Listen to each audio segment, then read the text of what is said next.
चलिए प्यारे बच्चों देखो आज क्या पढ़ेंगे हम लोग, ये पढ़ा चुके समझ गए। क्या पढ़ेंगे बोलो? दर्पण सूत्र। दर्पण सूत्र या पढ़ चुके। देखो ध्यान से हम जो बोल रहे हैं पहले ध्यान से सुनना है। अगर समझ जाएगा तो अपने मन से लिख लेगा, नहीं समझेगा एक से बार भी लिखेगा, समझ में नहीं आएगा। तो दर्पण सूत्र क्या होती है? तो दर्पण सूत्र क्या होता है बच्चा? ये होता है 1/v प्लस a धन 1/u बराबर क्या होता है बच्चा? 1/f। इसका नाम क्या है? दर्पण सूत्र। अब तू दो देख ध्यान से, दर्पण सूत्र और लेंस सूत्र में क्या अंतर होती है पता है ना? किसका अंतर है बच्चा? मौसम कुमारी, ये कौन सूत्र है? दर्पण सूत्र। लेंस सूत्र में क्या अंतर है? या सिर्फ माइनस कर दीजिए कि क्या बन जाएगा? लेंस। ये आपका ध्यान है कि ऑब्जेक्टिव में विद्यार्थी जो है ना वो पूछता है लेंस सूत्र, तो दोनों ऑप्शन में रहेगा। ऑप्शन में क्या रहेगा? दोनों। आप पूछा लेंस सूत्र इसमें टिक मारिएगा, आप पूछेगा दर्पण तो इसमें टिक मारिएगा। दोनों देखने में सेम लगता है लेकिन दोनों में क्या है डिफरेंस? किस बात का है? माइनस और प्लस का अंतर। प्लस है तो कौन सूत्र? दर्पण सूत्र। माइनस है तो कौन सूत्र बच्चा? लेंस। कितनी बात तो क्लियर हो गया है? आपको लेंस पढ़ा चुके हैं, बता चुके हैं, दर्पण सूत्र भी पढ़ा चुके हैं। तो एक बार फिर से हम आपको बता रहे हैं। उससे पहले आप जानिएगा कि दर्पण में जो दर्पण जो है ना, एक होता है समतल दर्पण। क्या होता है बच्चा? पढ़ा है ना? एक होता है समतल दर्पण, जो नहीं पढ़े हैं थोड़ा सा दिमाग में नहीं है और समझ लो। समतल दर्पण एक होता है गोलीय दर्पण। ये सब समझो इंट्रोडक्शन में, डायरेक्ट आप दर्पण सूत्र नहीं पढ़ सकते हैं। ये अगर थोड़ा बड़ा इसे जानिएगा तब समझ में आएगा। तो समतल दर्पण क्या होती है? सिंपल दर्पण जो हम लोग घर में यूज करते हैं। सिंपल घर में कौन दर्पण यूज करते हैं? कौन दर्पण होती है? समतल दर्पण होती है, घर में हम लोग यूज करते हैं। एक ऐसा दर्पण होती है जिसको बाहर से क्या होती है? रंगाई की होती है, लगा हुआ होता है। मतलब आप जो घर में जो जिसमें आप मुंह देखते हैं ना मिरर में, पीछे आप खोल के देखे हैं, पीछे पेंट की होती है। जो होता है ना वो पेंट नहीं करेगा तो मुंह दिखाई देगा। उस पेंट का मकसद क्या होती है? कि प्रकाश आर पार नहीं हो सकता, क्योंकि प्रकाश का परावर्तन किसमें होगा? अपारदर्शी वस्तु किसमें होगा? अपारदर्शी में नहीं हो सकता। जब प्रकाश आर पार हो जाएगा प्रकाश का अपवर्तन होता है, प्रकाश का परावर्तन नहीं होती है। तो ये किसमें होता है? ये दर्पण बच्चा समतल दर्पण है। अब देखो ये गोलीय दर्पण ये होती है। ऐसा दर्पण क्या बोलते हैं? गोलीय दर्पण बोलते हैं। इसका ये केंद्र होती है, वक्रता केंद्र सी होती है, इधर से आर होती है। इसको यहाँ से बीच से काट देंगे ये बन जाता है दो दर्पण। क्या बन जाता है बच्चा? दो को बन जाता है। एक बन जाता है आपका अवतल दर्पण और एक बन जाता है आपका कौन दर्पण? उत्तल दर्पण। समझो ध्यान से, जो जान रहे हैं उसके लिए बढ़िया बात है, जो नहीं जान रहे हैं वो क्या करेंगे? यहाँ सीखेंगे। क्या समझा? गोलीय दर्पण को बीच से काट देंगे, एक क्या बन जाएगा? अवतल दर्पण। क्या बन जाएगा? उत्तल दर्पण। तो अवतल दर्पण एक कुछ ऐसा होता है, ये सब पढ़ा है, बस टोटल पढ़ा दिए हैं। ये आपका कौन दर्पण है बच्चा? अवतल दर्पण। अब इसमें एक बात आता है परावर्तक सतह। परावर्तक जिधर से प्रकाश पड़ता है, मतलब जिधर से मुख देखते हैं वो क्या होता है? परावर्तक सतह। प्रकाश अब इधर से लगाई कि तो प्रकाश इधर पड़ेगा ना, इधर क्या है? परावर्तक सतह। अगर इसका बीच से एक रेखा खींचेंगे तो क्या बोलते हैं? प्रधान अक्ष या मुख अक्ष। क्या बोलते हैं बच्चा? प्रधान अक्ष या मुख अक्ष। प्रधान अक्ष या मुख अक्ष। इसका जो है ना इसको बोलते हैं, इसका बोलते हैं ध्रुव। क्या बोलते हैं? ध्रुव। क्या बोलते हैं? ध्रुव। और यहाँ पर क्या होता है बच्चा? यहाँ पर होता है, यहाँ क्या होता है? यहाँ पर एफ होती है, इधर क्या होती है बच्चा? ये सी होती है ना। तो पी से एफ ये होता है जाकर ये कौन बिंदु है? ये फोकस बिंदु है। कौन बिंदु बच्चा? फोकस बिंदु। और ये है आपका सी है वक्रता केंद्र। इतना कब आना चाहिए, ऐसा नहीं कि सब नहीं, और इसे जान रहे हैं आप लोग ना। अब देखो ई से एफ होती है फोकस दूरी। कौन दूरी होती है? फोकस दूरी एफ होती है। और सी से एफ भी क्या होती है? ये फोकस दूरी होती है। और सी से पी, सी से पी क्या होती है? वक्रता त्रिज्या आर होती है। या बड़का आर लिखो या छोटका आर लिखो, ठीक है। तो हम आर बराबर क्या लिखते हैं? आर बराबर 2 है। क्या हो जाता है? 2 है। ये आपको प्रूफ करके बताए हैं और प्रूफ करके भी बताए हैं, नहीं तो एक बार बता देंगे फिर से। ये है आपका उत्तल दर्पण। क्या है बच्चा? ऐसे बनाए।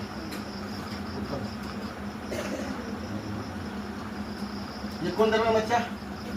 ये आपका उत्तल दर्पण है। यहाँ पर ध्रुव होती है P, इधर होती है F, इधर होती है C। इसमें वही कहानी है, P से F आपका फोकस दूरी होती है, F से P भी क्या F होती है, और C से P क्या होती है, R होती है, या बड़का R लिखो या छोटका R। अब यहाँ पर एक बता दें चिन्ह परिपाटी बताए थे ना, दर्पण में, किसमें, दर्पण में कोई भी दूरी कहाँ से मापी जाती है, कहाँ से, ध्रुव से। अब ध्रुव, ये ध्रुव हो गया आपका मूल बिंदु बोलो या क्या बोलोगे, मेन बिंदु बोलो। यहाँ से इधर का दूरी क्या होती है, माइनस क्या होती है, और इधर से क्या हो जाएगा, प्लस।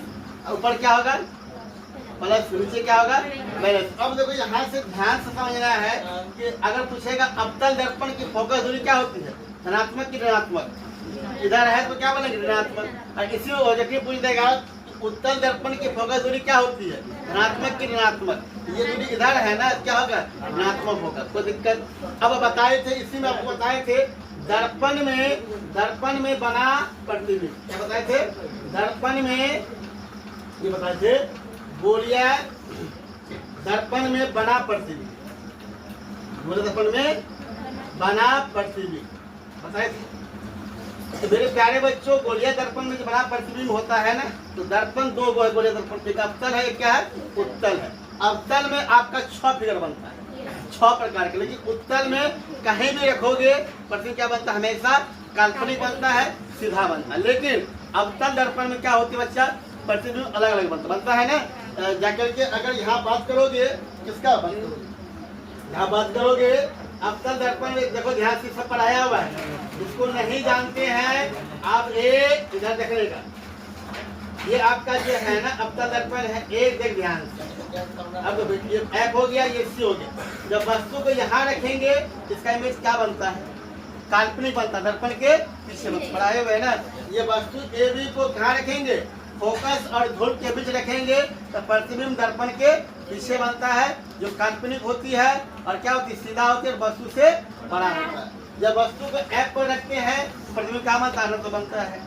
अगर यहाँ पर रखेंगे C और F के बीच रखेंगे प्रतिबिंब अलग होगा, C पर रखेंगे तो अलग होगा न, C पर रखते हैं तो प्रतिबिंब कहाँ बनता है, वक्रता केंद्र पर ही बनता है। C मतलब वक्रता केंद्र पर रखते हैं। ये 6 प्रकार प्रतिबिंब आपको पढ़ा चुके हैं, लेकिन हमको पढ़ना क्या है, दर्पण सूत्र। क्या पढ़ना है, दर्पण सूत्र। तो दर्पण सूत्र जो पढ़ेंगे तो दर्पण सूत्र आपको अवतल में भी पढ़ना है और क्या करना है, उत्तल में भी क्या करना है, पढ़ना है। मतलब इसमें भी प्रूव करना है, इसमें भी प्रूव करना है। तो ठीक है, चलिए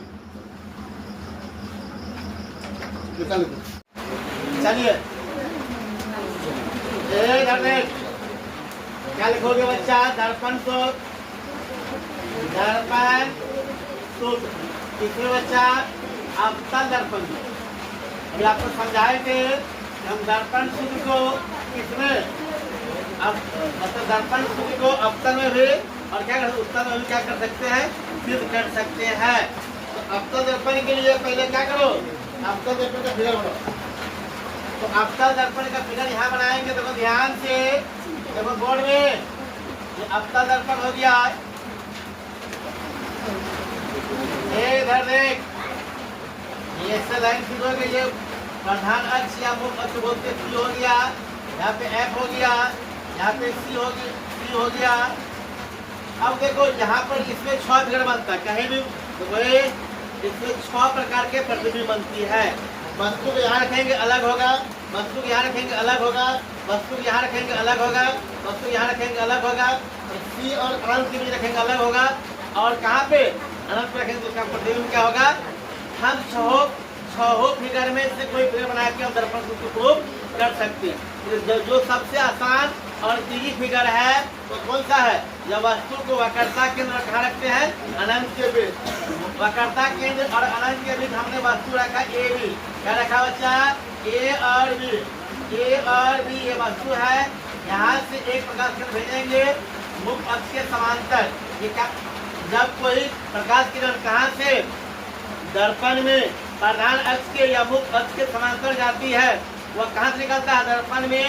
अब परावर्तन के बाद हमेशा मुख्य फोकस से होकर निकलती है। निकल गया, आपने एक प्रकाश केंद्र भेजा, एक और भेजना पड़ेगा कहाँ पे, वक्रता केंद्र की दिशा में। दर्पण में वक्रता केंद्र की दिशा में जाने वाली प्रकाश किरण जिस रास्ते से जाती है उसी रास्ते से होकर पुनः लौट जाती है। ऐसे गया, ऐसे लौट गया। अब ये दोनों जहाँ पर मिला वह क्या वस्तु का प्रतिबिंब हो गया। ये ए भी आपका क्या हुआ, वस्तु हुआ। उसके बाद इसका नाम रख देंगे ए बी सिद्ध हो जाएगा पहले से, आपको डी और ई, ठीक है। एक नाम यहाँ पर भी रखो ए, समझो ध्यान से, ये सारा चीज बन गया। अब देखो ये फिगर बनाने के बाद लिखना क्या है, माना एक अवतल दर्पण है जिसमें वस्तु को वक्रता केंद्र कहाँ रखा गया है, अनंत के बीच रखी गई है, जिससे वस्तु का वास्तविक प्रतिबिंब वक्रता केंद्र और मुख्य फोकस के बीच प्राप्त हुआ है, जो कैसा है, सीधा है और सीधा है, उल्टा है और वस्तु से छोटा। इतना कब लिख दीजिए। अगर नहीं भी लिखेगा कोई दिक्कत नहीं। शुरू कहाँ से करना है, यहाँ से शुरू कहाँ से करना है, यहाँ से कहाँ तक, यहाँ से। अब इसमें जो है ना जो चीज है उसको लिखो। आप जानते हैं ए से पी कौन दूरी होती है बच्चा, वस्तु दूरी। क्या होती है बच्चा, वस्तु दूरी। और इधर है माइनस यू होगा। उसके बाद सी से पी क्या होती है, वक्रता त्रिज्या आर या 2f, और ये भी किसमें होगा, माइनस क्या होगा, सी से पी क्या होता है, वक्रता त्रिज्या या अप टू एफ भी लिख सकते हैं, माइनस 2f। उसके बाद देखो डी से पी क्या होगा, डी से पी होगा प्रतिबिंब दूरी माइनस बी। उसके बाद एफ से पी क्या होगा, ये फोकस दूरी होगा माइनस एफ। कोई दिक्कत। अब देखो यहाँ पर हमको प्रूफ करना है दर्पण सूत्र। क्या प्रूफ करना है, दर्पण सूत्र। दर्पण सूत्र क्या होती है बच्चा, 1/v प्लस 1/u बराबर 1/f इन होती है। ये कैसे आएगा, ये ऐसा दिमाग लगाना है। इस फिगर में ढेर सारा फिगर आपको दिखाई दे रहा है, वह फिगर यूज करो, वह त्रिभुज यूज करो जो देखने में समरूप है, देखने में समरूप और समरूप। तो त्रिभुज ए बी सी और त्रिभुज जो है ना, कौन सा त्रिभुज देखो, त्रिभुज ए बी सी, त्रिभुज D E C, A B C और डी ई सी क्या है बच्चा, समरूप है। कैसे समरूप है, देखो सबसे पहली बात ये कोण 90 है, ये कोण 90 है, ये कोण बराबर है सम्मुख कोण से। अगर समकोण त्रिभुज में दो भी कोण बराबर होती है तो त्रिभुज क्या हो जाती है, समरूप हो जाती है। क्या लिखेंगे, क्या लिखोगे, ध्यान से लिखना, बिल्कुल आसान है। त्रिभुज ए बी सी और A1 त्रिभुज जाकर के लिखो डी, त्रिभुज डी ई सी में। अब देखो ध्यान से लिखना है, कोण लिखना है आपको, ये डी ए सी, कोण बी ए सी बराबर लिखेगा आपको लिखना, ये कोण लिखना, ये कोण लिखेंगे ई डी सी, कोण ई डी सी, कोण का नाम लिखेंगे बढ़िया से। जिस कोण का नाम लिखना है उसके बीच में रखना पड़ता है ना, इधर से ई डी सी लिखो या सी डी ई लिखो, बात क्या होगा, ए क्यू होगा। तो अब ये कोण बराबर क्यों है ये आपको मालूम है ना, लेकिन यहाँ लिखना पड़ेगा बराबर आखिर कैसे है, कैसे बराबर है, 90 डिग्री से। इसको लिख लीजिएगा। उसका ये कोण का नाम लिखना है, ये कोण इधर ए सी बी लिखो चाहे बी सी ए लिखो, लिखेंगे कोण ए सी बी बराबर है कोण जाकर के इधर से डी सी ई, कोण डी सी ई जो बराबर है लिखना पड़ेगा किससे बच्चा, सम्मुख कोण से। कोई दिक्कत है बोलो फटाफट।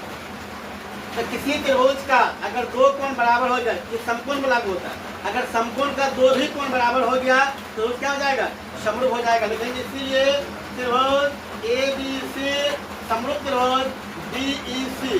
अब ये समरूप किससे है, कोण कोण समरूपता से, कोण समरूपता से। मेरा बात को सुनेगा और समझेगा। अगर ये समरूप है, अगर त्रिभुज समरूप है तो इनकी संगत भुजा का पद आप उसमें क्या होगा, बराबर होगा। ए बी का संगत ई डी है, ए बी का संगत ई डी है, ए बी बटे क्या हो जाएगा बच्चा, ई डी, और जाकर के ध्यान रखना है ए सी का संगत सी डी है, ए सी का संगत क्या बच्चा, सी डी है। अब इसमें जो मान मालूम है, ए बी तो नहीं मालूम है छोड़ देंगे, ई डी नहीं मालूम है छोड़ देंगे, लेकिन ए से सी मालूम है, ए से मालूम है, ए से सी नहीं मालूम, दोनों मालूम है, ए से सी नहीं मालूम, लेकिन आपको ए से पी मालूम है और सी से पी मालूम है। अगर हम ए सी को लिख सकते हैं A P minus C P, इसको तो समझ में बता, ए से पी मालूम है, ए पी में अगर माइनस कर दोगे सी पी बैलेंस क्या बच जाएगा, ए सी। हम ए सी को लिख सकते हैं A P minus C P. अब आइए सी डी, अब तो सी से डी नहीं मालूम है, यहाँ तो सी से डी यहाँ पे है, लेकिन सी से पी में अगर डी से पी घटा देंगे, इसमें सी पी में क्या घटाना आपको, डी से पी। अब आराम से मान लिखो ए बी बटा ई डी बराबर लिखना है ए पी। ए से पी कितना होगा ध्यान से, माइनस यू है, और सी से पी कितना बच्चा माइनस टू है। तो ये माइनस और ये माइनस क्या हो जाएगा, प्लस का क्या हो जाएगा बच्चा 2f हो जाएगा ना। अब देखो ध्यान से, अब यहाँ देखो सी से पी कितना बच्चा -2f है ना, -2f। और उसके बाद डी से पी कितना -b, तो हो जाएगा +b। इसे मान लेंगे समीकरण और तो दिक्कत आगे फिर बढ़ेंगे, आगे लिखेंगे किससे। अब देखो आपने ये त्रिभुज लिया, ये त्रिभुज लिया, अब कौन त्रिभुज समरूप है, ये त्रिभुज और ये क्या समरूप है, ये और लिखेंगे त्रिभुज किससे। यहाँ पर एफ था ना, यहाँ एफ नहीं लिखेंगे, क्या लिख देंगे आप नाम एफ है पहले से, यहाँ पहले से एफ था, नाम रखो जी रखो, जो नाम एक बार यूज हो गया ना लेकिन तुम्हारा ना।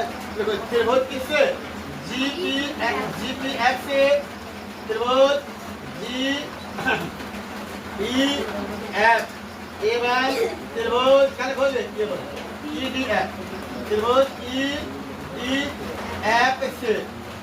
अब देखो ध्यान से, अब देखो यहाँ से अब ये कोण बराबर है, इसको लिखना पड़ेगा। कोण है आपका जी पी एफ, कोण G P F equal to बराबर है ये कोण ई डी एफ, कोण ई डी एफ। ध्यान से देखो ये बराबर है किससे बच्चा 90 डिग्री से। जब 90 डिग्री से बराबर है तो जाकर के और कौन कौन बराबर है, ये कोण और ये कोण बराबर है। तो ये कोण लिखो जी एफ टी, कोण जी एफ टी बराबर है डी एफ टी, कोण डी एफ टी बराबर है किससे बच्चा सम्मुख कोण, सम्मुख कोण से। अब देखो यहाँ पर भी क्या हो गया, त्रिभुज आपका जो है ना जी पी एफ समरूप त्रिभुज क्या हो गया बच्चा जाकर के ई डी एफ, त्रिभुज ई डी एफ समरूप हो गया। ये देखें कौन कौन समरूप का ध्यान देंगे। अब जब त्रिभुज समरूप क्या हो जाएगा, संगत भुजा का अनुपात आपस में बराबर होगा। संगत भुजा को देखो ध्यान से, अब यहाँ देखना है देखो यहाँ पर जीपी का संगत क्या है ई डी, देखेंगे यहाँ पर जीपी अब बटे का लिखोगे ई डी, तो दिक्कत बटे का लिखोगे ई डी, तो दिक्कत जी बटे ई डी, जीपी का संगत क्या है ई डी है। अब देखो यहाँ से एफ पी का संगत, एफ पी का संगत क्या है एफ डी, यहाँ को डी एफ या एफ डी लिखो, डी एफ या एफ डी, तो डी एफ लिखेंगे। अब देखो ध्यान से जो मान मालूम उसको लिखेंगे, ध्यान से देखो जी से पी आपको नहीं देखो। अब एक बात यहाँ देखना ध्यान से, जितना जी से पी होगा उतना ए से बी होगा। हम जीपी को ए बी लिख सकते हैं, तो लिखेंगे ये बताएंगे, जीपी को ए बी लिखेंगे, बाकी आपका ई डी सेम रहेगा। इधर देखो ध्यान से, उसके बाद एफ से पी यहाँ पे देखो माइनस एफ है, क्या है माइनस एफ या माइनस एफ लिखेंगे। अब देखो यहाँ से डी से एफ नहीं मालूम है, डी से एफ यहाँ पर नहीं मालूम है, लेकिन डी से पी मालूम है, डी से पी मालूम है। अगर डी पी में क्या करोगे एफ पी घटा दो, क्या घटा दो एफ, या डी पी से पूरा में डी पी में एफ पी घटा दो, आपका काम बन जाएगा ए बी बटे क्या हो जाएगा ई डी बटे ई डी। अब देखो ये क्या हो गया माइनस एफ लिखो, तो दिक्कत नहीं। अब डी से पी कितना है, डी से पी आपको देखो यहाँ पे डी से पी क्या माइनस बी है, और एफ से पी क्या है एफ से पी माइनस एफ है, क्या जाएगा प्लस का एफ हो जाएगा। ये होगा समीकरण फर्स्ट और सेकेंड। हमने यहाँ पर एक बार बोले थे कि जीपी को हमने ए बी क्यों लिखा, इसका भी रीजन है। जीपी को हम ए बी इसलिए लिखे हैं बच्चा, एक तो दोनों बराबर है और हमको फायदा भी हो गया। क्यों हो गया, समीकरण फर्स्ट में यहाँ पर क्या है बच्चा ए बी है और ए बी बटे क्या है ई डी है, और यहाँ अगर हमने यहाँ जीपी को अगर ए बी ना लिखता तो बराबर नहीं होता। अगर हम इसको ए बी अपने मन से नहीं लिख रहे तो जीपी ए बी बराबर है इसे लिख रहे हैं, जीपी को हम क्या लिख दिए ए बी लिख दिए, क्या हो गया ए बी बटे ई डी हो गया। अब इसका देखो इसका लेफ्ट हैंड इसका भी लेफ्ट हैंड क्या है बराबर है, तो हम तुलना कर सकते हैं, इतना कोई दिक्कत। अब देखो ध्यान से तो देखो आगे ये सॉल्व नहीं हुआ, अब क्या करेंगे इसको तुलना करेंगे, तो अब ये फिगर हम जा सकते हैं, फिर आपसे बन जाएगा अपने पास बन जाएगा सबका फिगर में, ये फिगर बन जाएगा। साफ कर दे साफ दे बार लिखो। चलिए अब आगे क्या लिखोगे बच्चा, यहाँ लिखोगे समीकरण किससे बच्चा, समीकरण फर्स्ट व किससे सेकंड। जब तुलना करते हैं ना तो लेफ्ट हैंड बराबर वो कट जाएगा। जब ये दोनों कट जाएगा तो क्या बचेगा इधर, ध्यान रखो, ध्यान से लिखना है। इधर बच जाएगा आपका माइनस यू, क्या बचेगा माइनस यू, और प्लस क्या बचेगा बच्चा 2f, और इधर क्या बच्चा में क्या बचेगा माइनस 2f, और क्या बचेगा बच्चा प्लस v बचेगा इधर इसमें। अब इसमें क्या बचेगा बच्चा, यहाँ बचेगा माइनस f, इधर से ध्यान से इधर, और यहाँ क्या बचेगा माइनस v और प्लस f। ये मेरा हिसाब आके यहाँ अटक गया, लेकिन हमको लाना क्या 1/v प्लस 1/v। ये कैसे आएगा, इसको हल कीजिए। अब यहाँ क्या करोगे, क्रॉस मल्टीप्लीकेशन गुना त्रिया गुना। अब इसको f से इसको करो, इससे इसको करो, तो माइनस u से गुना करना किसमें, माइनस v प्लस किसमें f में, तो माइनस v करेंगे ना, फिर 2f से गुना करेंगे किसमें माइनस v और प्लस किसमें f में। आगे गुना करेंगे इसको, माइनस माइनस क्या हो जाएगा प्लस हो जाएगा 2f² होगा बच्चा, और क्या हो जाएगा माइनस प्लस माइनस हो जाएगा f भी। कोई दिक्कत, तो इधर वाला को इधर गुना करो। अब माइनस माइनस प्लस हो जाएगा u भी, और यहाँ माइनस प्लस माइनस हो जाएगा uf, इधर गुना करो, ये प्लस ये माइनस हो जाएगा 2f भी, कितना हो जाएगा 2f भी, और ये प्लस क्या हो जाएगा बच्चा 2f²। कोई दिक्कत, माइनस 2f² प्लस क्या हो जाएगा f भी। सब लोग इधर लेकर आइए, u भी और माइनस uf और माइनस 2f भी, और प्लस क्या बच्चा 2f², इसको इधर लेकर आइए तो माइनस क्या हो जाएगा 2f², ये प्लस क्या हो जाएगा f भी, इधर बच गया 0। सब इधर आ गया ना। अब देखो इसको ध्यान से देखना है, जो घटेगा घटाएंगे, जो कटेगा घटाएंगे, जो जैसा को करेंगे। या तो यहाँ पर u भी है और कहीं पर u भी है, ये बेचारा अकेले उसको सेव लेंगे। यहाँ पे uf है और कहीं पर uf है ना, है ये बेचारा माइनस 2f अकेले है। यहाँ पर माइनस 2f भी है और कहीं पर f भी है, सर जी यहाँ पे f भी है, ये माइनस में और ये कितने प्लस में, घटेगा तो माइनस क्या बचेगा f भी। अब यहाँ देखो, ध्यान देखो, ये दोनों सेम है, 2f² माइनस 2f, ये प्लस में माइनस ये कट जाएगा, तो आपका ये खत्म हो गया, बराबर क्या हो जाएगा 0। रिजल्ट मेरा अभी तक नहीं आया, जाना क्या 1/v प्लस 1/u बराबर 1/f। ये कैसे आएगा, क्या लिखेंगे, दोनों तरफ क्या लिखोगे, दोनों तरफ किससे u भी f से क्या करने पर भाग देने पर, दोनों तरफ तो लिखे बच्चा, लेफ्ट हैंड है और क्या है राइट हैंड है। मैथ का नियम है, जो भी करोगे समीकरण में इधर भाग दोगे इधर भी भाग देना पड़ेगा, इधर जोड़ोगे तो इधर भी जोड़ना पड़ेगा। अभी हम क्या करें, भाग दे रहे हैं ना, तो भाग दीजिएगा तो क्या करेंगे u भी से u भी में भाग देना है किससे, u भी f से, और u f में भाग देना किससे u भी f से, और माइनस f भी भाग देना है u भी f से। 0 भाग दिया 0 ना हो जाएगा, कोई दिक्कत जो करेगा। u भी से u भी का कहानी खत्म, u f से u f का कहानी खत्म, f भी से f भी का कहानी खत्म। अब यहाँ लिख दो, कम पड़ रहा है। अब तो यहाँ बच क्या गया, यहाँ बच गया 1/f, और यहाँ क्या बच गया माइनस 1/v, और यहाँ क्या बच गया माइनस 1/u, बराबर क्या लिखेंगे 0 है। अब देखो यहाँ 1/f को इधर रखेंगे, ये माइनस में है, उधर क्या हो जाएगा प्लस में हो जाएगा 1/v, क्या हो जाएगा बच्चा 1/v, और क्या हो जाएगा प्लस 1/v। यही ना प्रूफ करना था, उल्टा है, कोई दिक्कत नहीं। 1/v प्लस 1/v वाला क्या ले आया था 1/f, लिख लो ऐसे 1/v प्लस 1/v वाला क्या हो गया 1/f। इसका नाम क्या है दर्पण सूत्र। देखो ध्यान से, ये क्वेश्चन पूछता है क्या नंबर में, आपका 5 नंबर में इसमें मिलता है, 5 नंबर, ठीक है।